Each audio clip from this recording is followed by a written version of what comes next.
Welcome back to another video of mine. My name is Gabby and today we have done so much procrastinating. Tomorrow is the drift clinic and I'm not ready. I don't even have a fire extinguisher. I woke up this morning and was like, I don't even have a fire extinguisher in my car. So we're gonna do that today. Today's video is just gonna be a little bit of track prep and me kind of just getting ready for this event tomorrow. Now, I wish you could come, but you cannot do drifty boy things, right? Did you want to say hi? What do you want to say? She's a good girl. She's a good girl. She's normally super excited. But this is Nelly, my little baby dog. These came in literally just a few minutes ago. These are the tires that I'll be bringing and installing. They are the Achilles. Can we just bring them into the light? Into the light, the people will find you. I have a set of 4 of these. These are the Achilles, the ATR Sport 2s. To be 100% honest, it was Thursday, and then I realized that I didn't have any spare tires or wheels for the BMW, so I was like,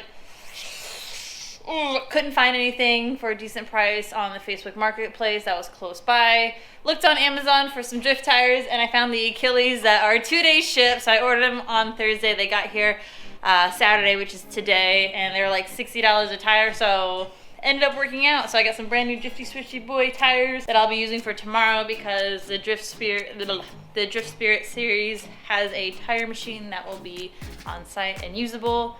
So that's really awesome. Got tires, and now I need to go get a fire extinguisher and get the BMW checked for leaks and just make sure that the BMW is ready to go. You know what I'm saying?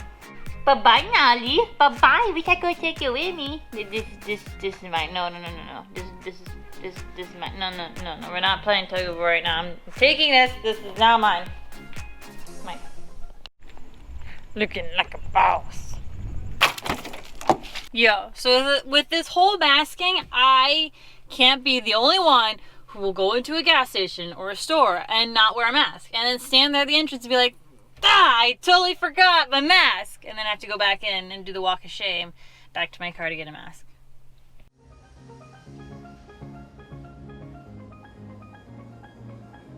We had a successful Home Depot trip, so I also grabbed some chairs, some lawn chairs, and then that's a fire extinguisher to mount. And I got some bolts or whatever to go ahead and get it installed underneath the passenger seat when we get back.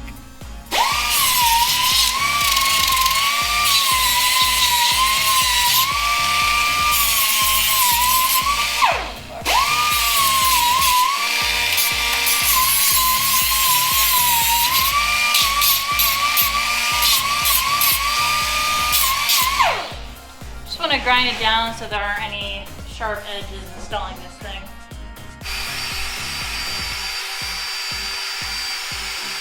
So what I've done here is for the fire extinguisher, I wanted to use metal to attach to the car, but not just drill it into the chassis. So I wanted to attach it to the seat brackets. I found this piece of metal at Home Depot, the thinnest one that I had. It didn't really want holes in it, but it made for drilling a little bit bigger holes a little bit easier.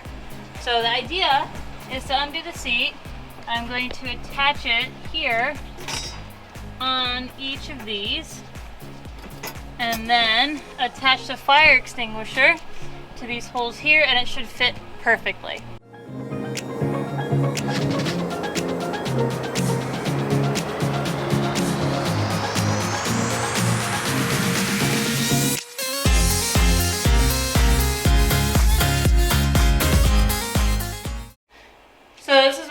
So far it's perfect. So this will sit on the floor of the seat brackets. I put these bolts here to hold the bracket onto the fire extinguisher. I'm going to test fit it, and then we'll cut the tips off of these bolts right here.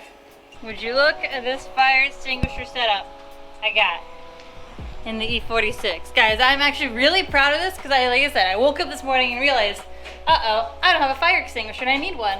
And I ran to Home Depot and spent like 50 bucks on a fire extinguisher, the bracket, and then a piece of metal to put in between the seat brackets, and it's fire. I love it. Like it looks really nice, really clean, and really functional. I'm still able to use the passenger seat, like to move forward and back and everything. So now that I got the fire extinguisher situated, I'm going to check all of my fluids. I'm going to do a quick nut and bolt check on calipers, wheels, and take a peep at the drive shaft and some of the coilovers and the top hats. And then I will have to double check my tire pressure. I don't have a portable tire pressure gauge, so I'll just have to fill these guys up a little bit more than what I plan on running them, which I have no idea, so we're just gonna YOLO it. And that should be it.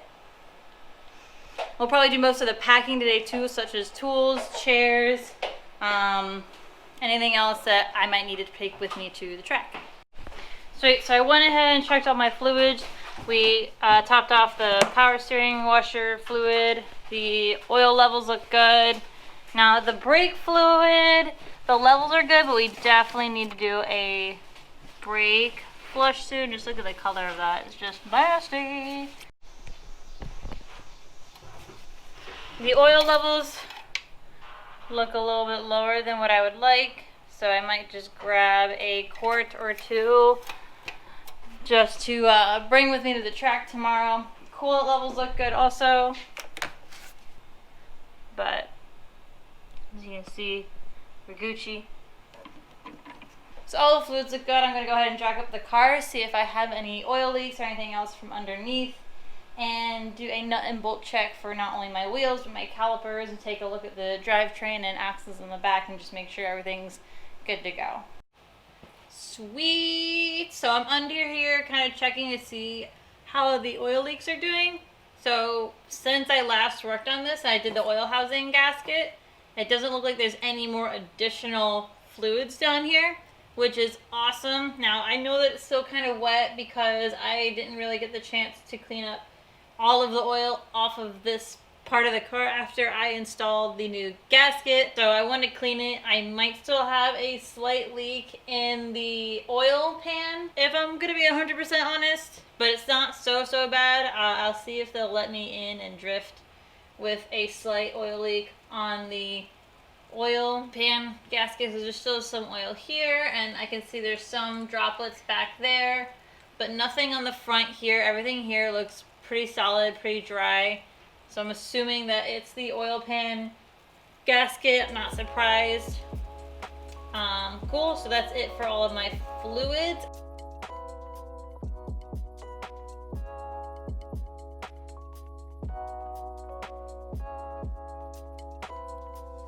So under here, I'm checking not only my caliper bolts, but I'm checking where the strut and hub meet, like that bolt, and then I'll check my top hats too. So I'm going to do that on all four corners.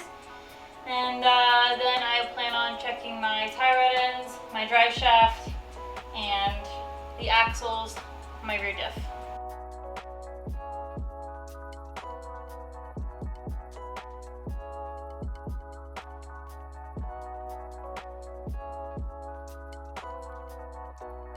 Alright, so it seems like the front driver's side corner is all good. I'm going to go ahead and do the same process on each corner. So check the strut body and the hub connect, the top hat bolts, caliper bolts, and take a look at all the bushings on down there.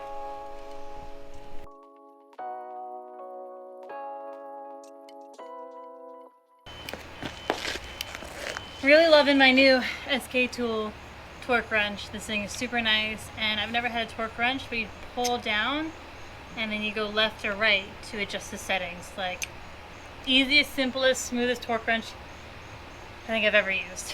Also, I'm super happy I went ahead and did this nut and bolt check and went a little bit deeper into it than I normally do.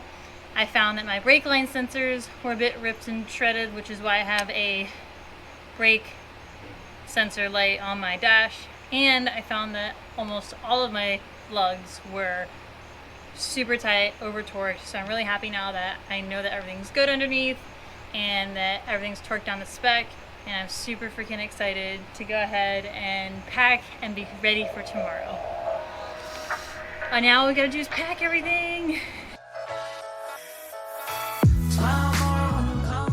I just want to say thank you so much for your continuous support for me, guys. I really appreciate it. We are hitting some really big milestones on our social media, on YouTube, on Instagram, and even on my TikTok. So I really wanted to get back to you guys. I've been partnering with brands to get you top tier products for less. SK Tools has a huge collection of American-made hand tools Go ahead and check them out, guys. Link in the description. I have a ton of their hand tools and I've fallen in love. Like, I can't use any other hand tools now after using some of their stuff. Like the low profile ratchet is one of my favorites, and their X-frame ratcheting wrenches. Those are some of my two favorite things that I've been using a lot lately. And don't forget to use my code DONUTS for 25% off at checkout. Thank you so much, and I always appreciate you guys so much. I wouldn't be here doing a lot of the amazing things that I am doing today because of you. So again, thank you. I wouldn't be here if it wasn't for you guys.